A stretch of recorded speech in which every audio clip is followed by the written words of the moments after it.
Lovers, kembali lagi bersama saya Yewe Movie Review. Buat kalian yang suka drakor alias drama Korea, yuk merapat merekap alur cerita sebuah film asal Korea. Namun bukan drama romantis ya guys, melainkan drama yang bakal membuat kalian merasa ngeri saat menonton filmnya secara langsung. Tidak percaya? Silakan kalian coba setelah menonton video ini. Dan film ini berjudul Project Wolf Hunting. Bercerita tentang pemindahan sekumpulan narapidana tingkat tinggi dari Filipina ke Korea Selatan menggunakan kapal kargo alias kontainer. Namun siapa sangka di kapal yang sama terjadi sebuah teror mengerikan hingga para pelaku kriminal serta polisi tidak punya banyak ruang untuk menyelamatkan diri mereka dari teror si mesin pembunuh. Sehingga kematian demi kematian tak terhindarkan dan cerita filmnya pun semakin menegangkan. Mereka seperti hanya menunggu giliran untuk mati. Lantas, seberapa edankah adegan-adegan pada filmnya? Simak alur cerita lengkapnya berikut. Namun sebelum lanjut, buat kalian yang suka dengan konten alur cerita kayak gini, silahkan disubrek dan aktifkan lonceng notifikasinya, biar kalian bisa tahu jika ada video baru di channel ini. Baiklah, tanpa banyak basa-basi lagi, langsung saja kita ke alur ceritanya. Berlatar pada tahun 2017 tertangkapnya beberapa penjahat kelas kakap asal Korea di Filipina, yang kemudian mereka akan dikembalikan ke Korea Selatan menggunakan pesawat terbang. Di bandara, terlihat seorang bapak-bapak yang merupakan seorang korban yang masih menyimpan dendam pada salah satu pelaku kriminal, ialah Jong Dong-bi. Jong Dong-bi, 개새끼야!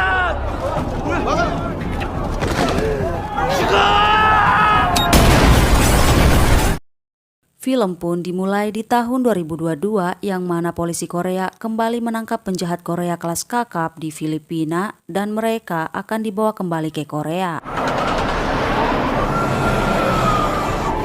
Namun kali ini mereka akan menggunakan kapal kargo untuk menampung para napi ke Korea.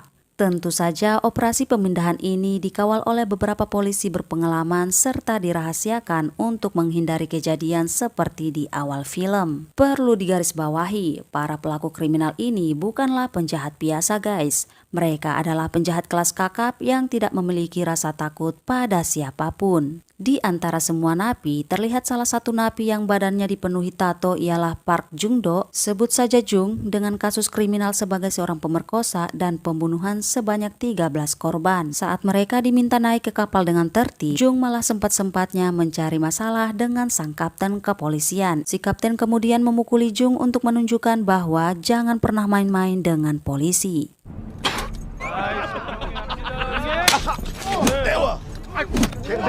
Beralih di kantor pusat kepolisian Korea yang mana mereka bertugas untuk mengawasi kapal tersebut melalui jaringan satelit sampai kapal tersebut tiba di tujuan. Dan operasi ini dipimpin oleh Bapak Komandan, ini dia orangnya. Sesampainya di kapal, para napi dimasukkan dalam ruangan. Untuk satu ruangan terdapat 2 orang yang akan dijaga ketat oleh para polisi. Menariknya, di antara semua napi ada salah satu napi yang terlihat begitu tenang, tak mengucapkan sepatah kata pun sampai saat ini. Inilah orangnya, ialah Do-su. Di antara para polisi terdapat seorang polisi wanita yang cantik serta sigap bernama Dayon.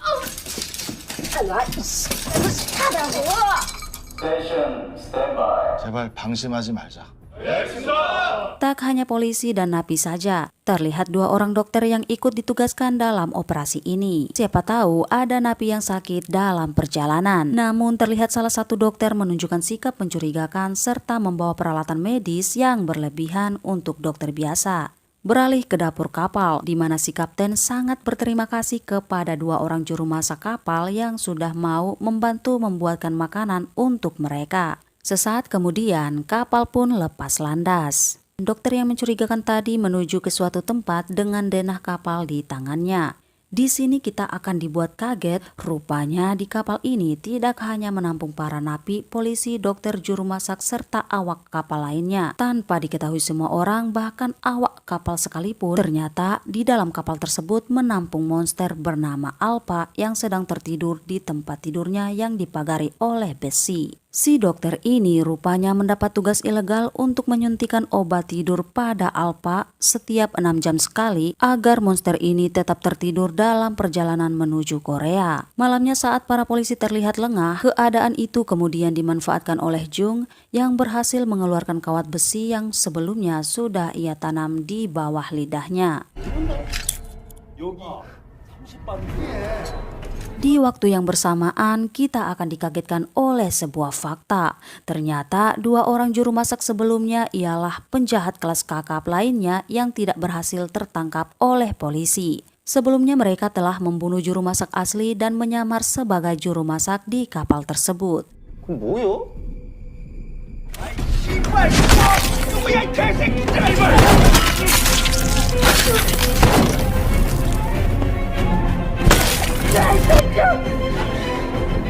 Sebagian dari mereka memasuki ruang kemudi kapal lalu membantai petugas kapal yang ada di sana. Mereka juga memutuskan jaringan satelit yang terhubung ke pusat kepolisian Korea. Kembali ke ruang tahanan di mana aksi Jung tadi mengundang seorang polisi datang ke ruangannya.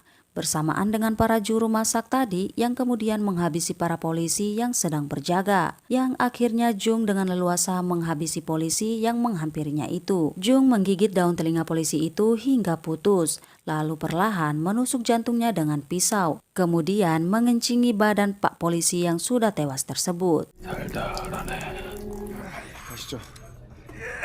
Ternyata sekelompok juru masak tadi ialah teman satu gengnya si Jung, yang kemudian Jung mengajak para napi untuk ikut bersamanya. 새끼가 구해줬으면 감사합니다. 그냥 죽으러 가라. 원래대로. Di sisi lain, Dayon bersama polisi lainnya serta si kapten mendatangi ruang kemudi karena mendengar suara tembakan. Dan tiba-tiba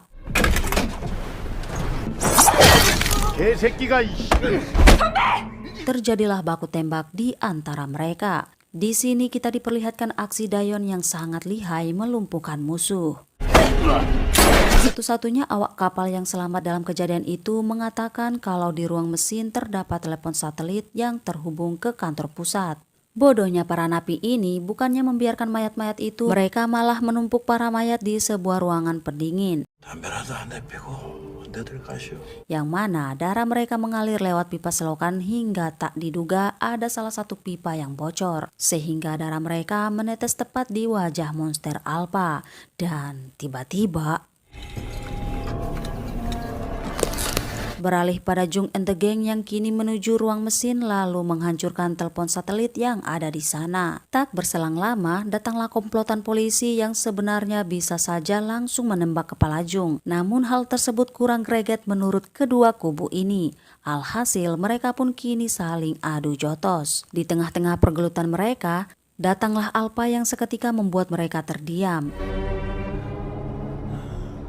Tiba-tiba, walaupun dengan mata yang dijahit menggunakan kawat besi, Alpa dapat melihat mereka dengan mendeteksi suhu badan mereka layaknya serigala. Dengan kekuatannya 5 kali lipat dari manusia biasa, monster itu kemudian membunuh mereka satu persatu.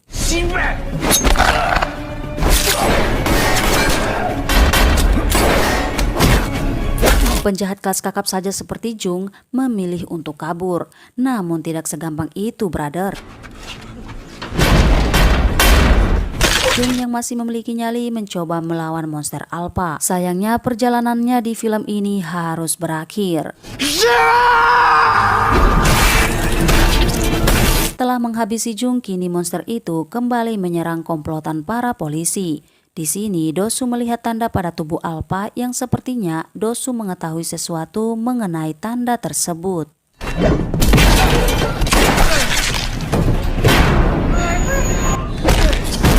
Beralih ke kantor pusat yang sedari tadi, mereka kepanikan karena jaringan satelit yang menghubungkan mereka dengan kapal kini telah terputus. Mereka menemukan ada yang tidak beres di kapal itu. Sesaat kemudian, komandan mendapat telepon dari Direktur Gio. Ini dia orangnya. Direktur Gio meminta komandan untuk segera mengatasi kekacauan yang terjadi di kapal itu dan membawa Alpa kepadanya.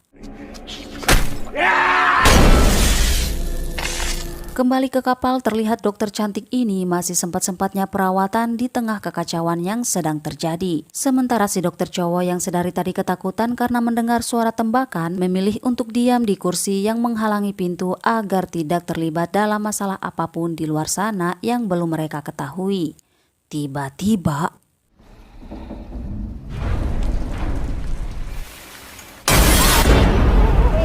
si dokter yang berhasil melarikan diri itu pun tak sengaja bertemu dengan para polisi yang masih selamat. Karena rasa takutnya, akhirnya si dokter ini keceplosan dengan mengatakan sebenarnya dirinya diminta untuk memberikan obat bius setiap 6 jam sekali pada monster alpha. Dan sebagai imbalannya dirinya akan diberikan uang dengan jumlah yang banyak. Si dokter juga bersedia menunjukkan pada mereka tempat dirinya menyuntik monster itu. 가서 확인해봐. 난 나물 애들인가 찾아볼게. Sementara di sisi lain, Alpha tak henti-hentinya membantai tanpa pandang bulu. Beralih pada mereka yang kini telah tiba di tempat Alpha sebelumnya. Mereka menemukan penjaga Alpha telah tewas. Di tempat tersebut, mereka menemukan beberapa informasi mengenai Alpha. Monster Alpha memiliki nama asli ialah Kim Wan-gyu yang lahir pada tahun 1911. 11년생? 우리 할아버지 뻘이라고. 말도 안 되는 소리를 하고 있어. Dulunya Alpha dijadikan bahan percobaan senjata manusia oleh Jepang untuk berperang melawan Filipina. Alpha menerima diagnosis tingkat AA, yaitu hasil paling idealis dalam percobaan itu. Diketahui Alpha adalah mesin pembunuh yang tidak pandang bulu serta sensitif pada suara manusia dan juga darah. Yang lebih mengejutkan lagi, penuaan sel tidak berlaku pada tubuhnya. Sekilas kita akan diperlihatkan kejadian di masa lalu saat Alpha sedang menjalani operasi percobaan tersebut. Operasi itu berjalan sukses dan tepukan tangan mereka memicu Alpha untuk bangkit.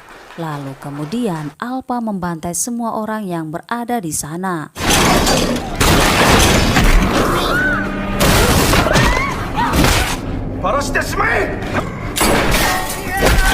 Beralih ke Korea di mana saat ini para polisi akan mendatangi kapal tersebut menggunakan helikopter. Nampaknya mereka bukanlah polisi biasa, terlihat dari menyuntik cairan kimia pada tubuh mereka agar mereka menjadi kuat, serta mata mereka yang mengeluarkan cahaya. Di dalam kapal, kapten tidak menemukan satupun anggota polisi yang hidup. Tersisa tahanan wanita yang berhasil ia selamatkan dari kejaran Alpha. Dan kini mereka memasuki dapur untuk bersembunyi. Lalu tiba-tiba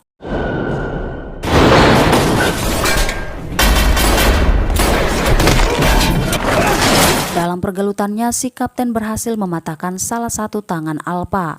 Namun dirinya harus tewas saat itu juga. Sementara tahanan wanita itu sedang berpikir keras mencari cara agar selamat dari monster Alpha. Dengan mencoba berpura-pura mati di atas tumpukan mayat, tak disangka cara itu berhasil mengelabuhi Alpha.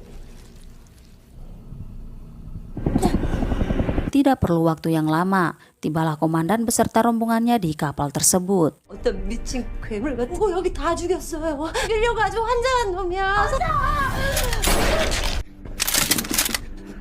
Dayon yang menyodorkan senjata pada mereka, dirinya pun ikut tewas tertembak oleh komandan. Dosu yang melihat hal itu pun langsung melakukan penyerangan. Lagi-lagi kita dikagetkan oleh sebuah fakta bahwa Dosu memiliki tanda yang sama seperti yang ada pada tubuh Alpha.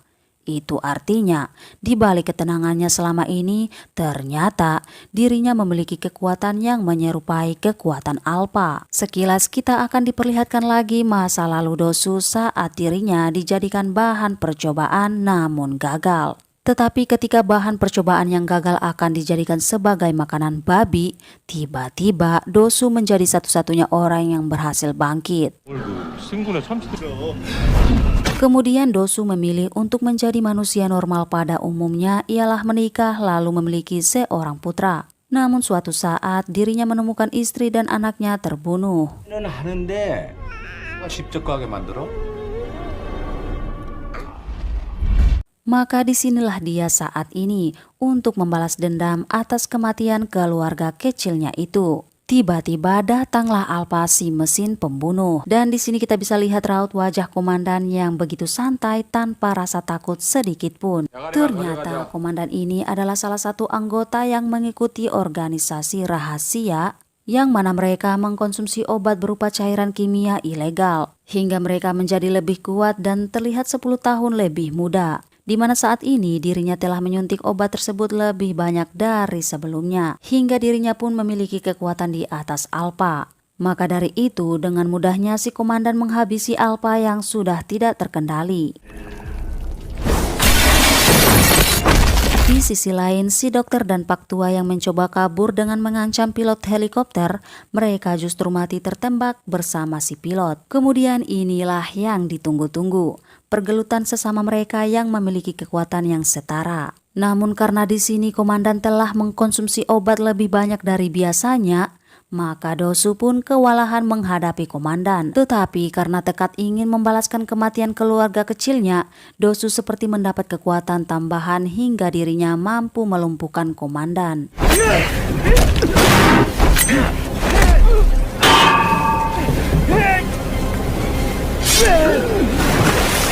Kemudian scene berpindah di dalam sebuah rumah rahasia. Terlihat Dr. Gio bersama pengawalnya bermaksud mengunjungi seorang anak kecil yang memiliki kekuatan alami tanpa melalui suntikan atau operasi percobaan seperti yang lainnya. Menariknya, anak tersebut ialah anak Dosu yang tidak jadi dibunuh saat itu oleh komandan karena anak itu memancarkan sinar kebiru-biruan pada salah satu bola matanya. Hal itu menandakan anak tersebut ialah pewaris alami kekuatan dari sang ayah. Tentu saja anak itu memiliki kekuatan yang tidak dapat dikalahkan oleh siapapun. Beralih pada Dosu yang ternyata dirinya masih selamat dan terdampar di pesisir pantai Laut Korea. Dosu masih tetap pada misinya yang sama. Dia juga belum mengetahui kalau putranya masih hidup. Gimana guys filmnya kali ini? Cukup adrenalin bukan? Gila, banyak fakta-fakta plot twist yang terungkap di sepanjang filmnya. Buat kita yang nonton tidak merasa bosan apalagi jenuh. Tidak tanggung-tanggung, film ini menunjukkan adegan-adegan sadis yang bisa membuat para penontonnya merasa ngeri bahkan ingin muntah. Karena di sepanjang filmnya terlihat darah yang tidak pernah kering. Namun buat kalian yang fobia dengan darah, jangan coba-coba menonton film ini versi aslinya ya guys. Baiklah, sampai di sini saja dulu alur cerita film kali ini. Sekali lagi terima kasih dan sampai jumpa di alur cerita film selanjutnya.